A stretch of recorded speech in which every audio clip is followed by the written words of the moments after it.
Hello students, पर combination of errors के chapter में आज हम लोग पढ़ेंगे कुछ एक्सरसाइजेस के क्वेश्चंस। जैसे कि मतलब कि हमको रियल में अगर हमको क्वेश्चंस मिले तो हम कैसे उनको एक्सरसाइज में सॉल्व करेंगे, या फिर हम परसेंटेज एरर, एब्सोल्यूट एरर या फिर रिलेटिव एरर को कैलकुलेट कैसे करेंगे। ठीक है, आज हम लोग ये चीज़ देखेंगे। देखिए, सबसे पहला आपके सामने क्वेश्चन लिखा हुआ है, the error in the measurement of the radius of A sphere is 2.3%। Calculate the percentage error in the calculation of its surface area and its volume. यहाँ पर अगर आप ध्यान से देखें तो क्वेश्चन कह रहा है कि जो स्फीयर की हमारी रेडियस है उसमें जो एरर आई है कैलकुलेट करते टाइम वो आई है 2.3%। मतलब ऑलरेडी हमको जो एरर दी गई है वह परसेंटेज में दी गई है। ठीक है, तो हम लोग लिख लेते हैं, हमको दिया गया है परसेंटेज एरर इन रेडियस बराबर delta r upon r into 100, और यह इक्वल दिया गया है 2.3% के। ठीक है, अगर हम बात करें स्फीयर के लिए तो स्फीयर का जो सरफेस एरिया होता है उसके लिए जो फार्मूला होता है, सरफेस एरिया, उसके लिए जो फार्मूला होता है वह होता है 4πr²। और अगर हम बात करें हमारे स्फीयर के वॉल्यूम की तो वह होता है 4/3πr³। ठीक है, हम लोग इन्हीं दो फार्मूलाज का यूज करके हम लोग अपने रिजल्ट पर पहुंचेंगे। देखिए, सबसे पहले हम लोग करते हैं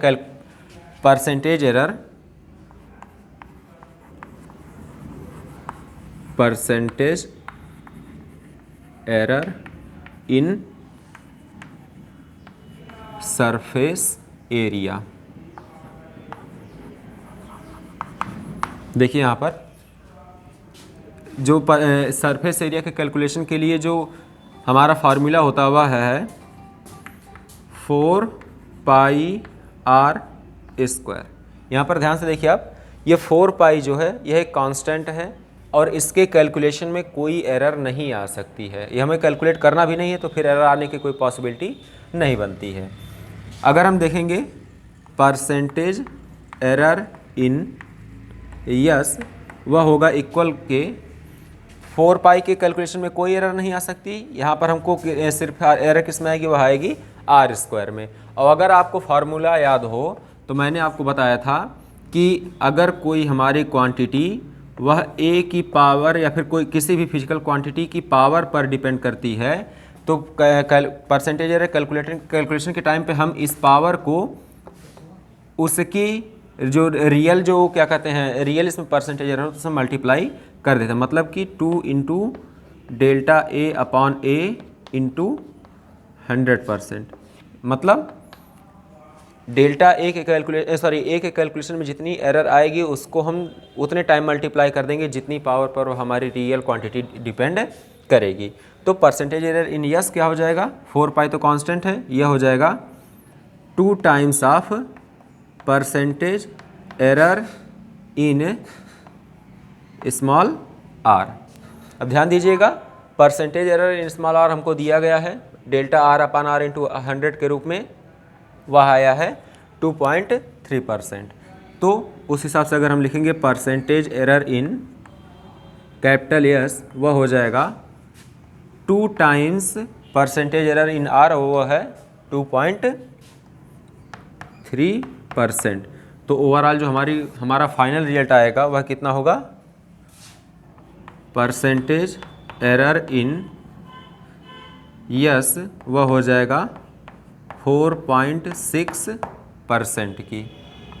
ठीक है, ये आपका पहला सेक्शन सॉल्व होता है जहाँ पर हमसे क्वेश्चन ने पूछा था कि find the error in the calculation of its surface area. ठीक है, तो सरफेस एरिया के कैलकुलेशन में 4.6% की एरर आएगी। ये हमारा इस प्रकार का सॉल्यूशन हुआ। ठीक है, आप लोग इसको नोट करें।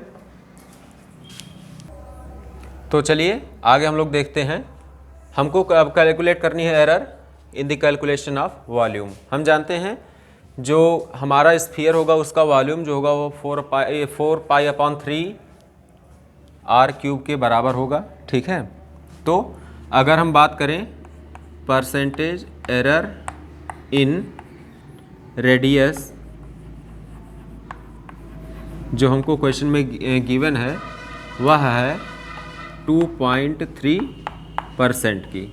ठीक है, अगर हम कहें परसेंटेज एरर इन वॉल्यूम तो वो कितना हो जाएगा, ध्यान से देखिए। वॉल्यूम का जो फार्मूला है वह है 4/3 पाई आर क्यूब। यहाँ पे फिर से वही बात कि 4/3 पाई जो है ये एक कांस्टेंट है, और कांस्टेंट हमको कैलकुलेट करना ही नहीं होता है, तो उसके कैलकुलेशन में कोई एरर आने की पॉसिबिलिटी नहीं बनती है। हम कैलकुलेट खुद से करते हैं स्मॉल आर को, और यहाँ पर स्मॉल आर 3 टाइम्स इंक्लूड होता है वॉल्यूम में। इसका मतलब क्या है कि जब हम परसेंटेज एरर वॉल्यूम की कैलकुलेट करेंगे तो वह हमारे रेडियस में परसेंटेज एरर का 3 टाइम्स होगा। मतलब कि तो परसेंटेज एरर इन वॉल्यूम क्या हो जाएगा, 3 times of percentage error in radius.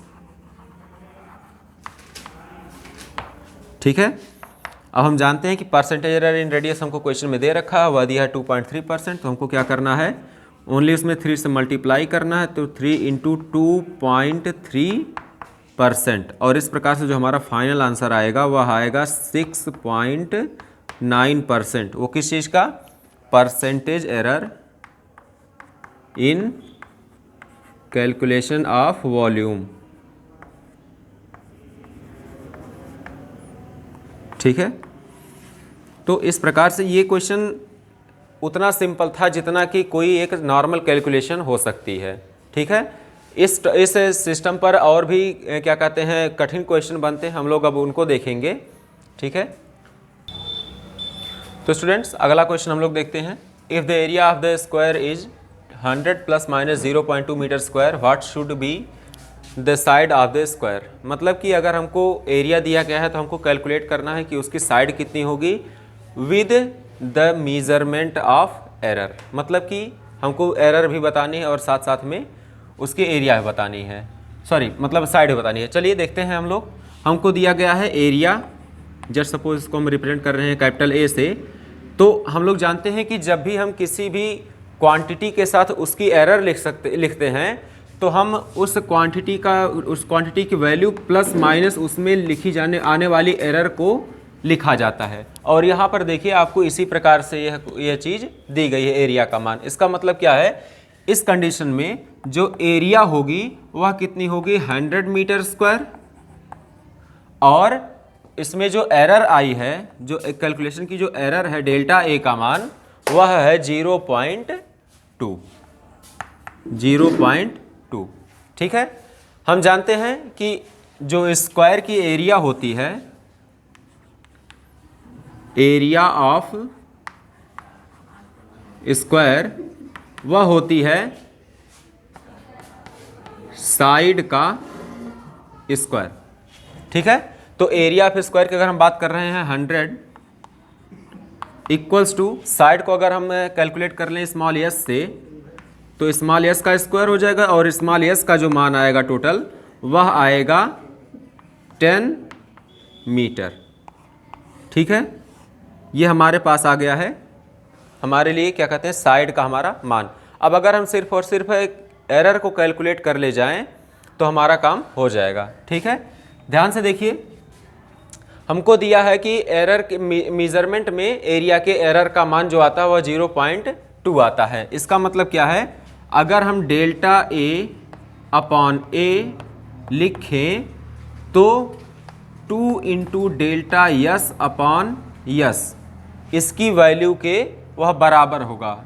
क्यों, जस्ट इन केस हम जानते हैं कि जो एरिया होता है स्क्वायर का वह साइड का स्क्वायर होता है। तो अगर हम एरिया का कैलकुलेशन यहाँ पर हम क्या कहते हैं एरर का कैलकुलेशन करना चाहेंगे तो डेल्टा ए अपॉन ए होगा वह 2 × delta S times upon yes होगा। ठीक है, तो ध्यान से देखिए, डेल्टा ए का मान कितना दिया है हमको 0.2 अपॉन ए का मान दिया हमको 100, वह इक्वल्स टू होगा 2 times of delta yes upon yes का जो टोटल मान आया है वह आया है 10। ठीक है, चलिए हम लोग इसको आगे देखते हैं। तो डेल्टा यस का जो मान आ जाएगा वह होगा 10 इंटू 0.2 अपॉन 2 इंटू 100। ठीक है, क्रॉस मल्टीप्लिकेशन को हमने यूज़ किया है, तो इस हिसाब से 10 इंटू 0.2 अपॉन 100 इंटू 2। ठीक है, तो उस हिसाब से क्या आया, डेल्टा यस का जो टोटल मान आया है वह हो जाएगा 2 इंटू 5 और 5 इंटू 0.2 मतलब हो जाएगा यह 1। डेल्टा एस का मान हो जाएगा 1 अपॉन 100, या फिर इसको अगर हम लिखें क्या करें डेसिमल पॉइंट पे, तो हो जाएगा पॉइंट में 0.1। ठीक है, यह हमारा आया है डेल्टा एस का मान, मतलब हमको साइड का मान आ गया है, साइड का मान मिल चुका है यस, और उसमें आने वाली परमिसिबल एरर भी का भी मान हमको मिल चुका है।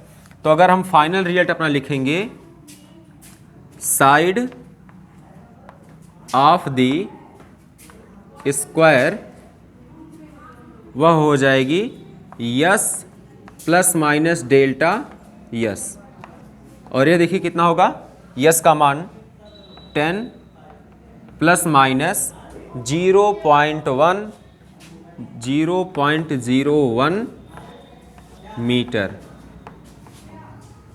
मतलब कि अगर कोई ऐसा स्क्वायर है जिसकी area 100 plus minus 0.2 metre square आ रही है, तो उसके जब लेंथ हम कैलकुलेट करेंगे, उसकी एक साइड का कैलकुलेशन करेंगे, तो उसमें हमको 10 प्लस माइनस 0.1 मीटर 0.01 मीटर मिल सकते हैं। मतलब कि वह उसकी जो एक्चुअल लेंथ होगी वह 10 मीटर होगी, और उसके जो हम क्या कहते हैं डिवाइस यूज़ करेंगे उसमें जो मीज़र आ सकती है वह 0.01 मीटर की होगी। ठीक है, इसके बाद हम लोग अगला क्वेश्चन देखेंगे इसमें। तो स्टूडेंट्स हम लोग नेक्स्ट क्वेश्चन देखते हैं।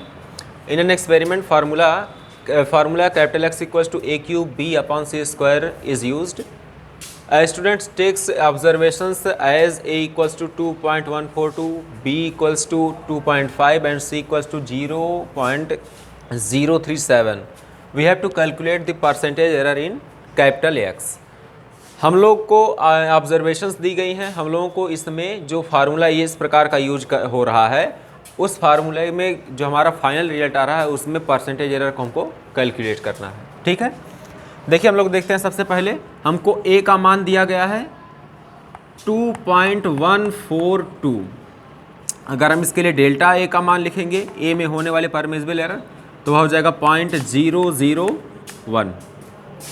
साइमल्टेनियसली अगर हम b का मान लिखें तो b का मान दिया हमको 2.5, और डेल्टा b का मान अगर हम लिखेंगे तो वह हो जाएगा 0.1। c का मान हमको दिया है 0.037, तो फिर डेल्टा c का जो मान आ जाएगा वह होगा 0.001। यह आपको हम बता दें किस तरह से परमिसिबल एरर डायरेक्टली कैलकुलेट किया जाए। सपोज कि मान लीजिए हमको 2.7356 कोई हमको क्या कहते हैं वैल्यू दी गई है, फिर मेजरमेंट दी गई है, और हमको इसमें एडमिसिबल एरर कैलकुलेट करना। तो हम क्या करेंगे, जो हमारा पॉइंट डेसिमल पॉइंट है उसके नीचे हम डेसिमल लगाएंगे, और जो हमारा लास्ट सबसे राइट वाला डिजिट है वहाँ पर 1 लिखेंगे, और बाकी जो बीच की डिजिट्स होंगी उनमें 0 भर देंगे, और यह जो हमारी रियल ये वाली हमारी जो वैल्यू आएगी यही हमारी इसके मेजरमेंट में एरर होगी। ठीक है, तो इसी का हमने यूज करके इन सब में कैलकुलेट आने वाली एरर को लिखा है। आगे हम लोग देखते हैं। सबसे पहले हम लोग क्या करेंगे, हम लोग क्या कहते हैं रिलेटिव एरर को कैलकुलेट कर लेते हैं, उसका तो उसी में 100% का गुणा करके हम लोग अंतिम में अपनी परसेंटेज एरर को कैलकुलेट कर लेंगे। तो रिलेटिव एरर देखिए क्या है, delta x upon x equals to 3 times of delta a upon a plus delta b upon b plus 2 times of delta c upon c। ठीक है, यहाँ पर हम आपको जो एक फॉर्मूला बताए थे, एक क्या कहते हैं ए की पावर m, b की पावर n और c की पावर p पर अगर कोई क्वांटिटी डिपेंड करती है तो उसको हम कैसे कैलकुलेट करेंगे, उसी के आधार पर हमने इसको लिखा है।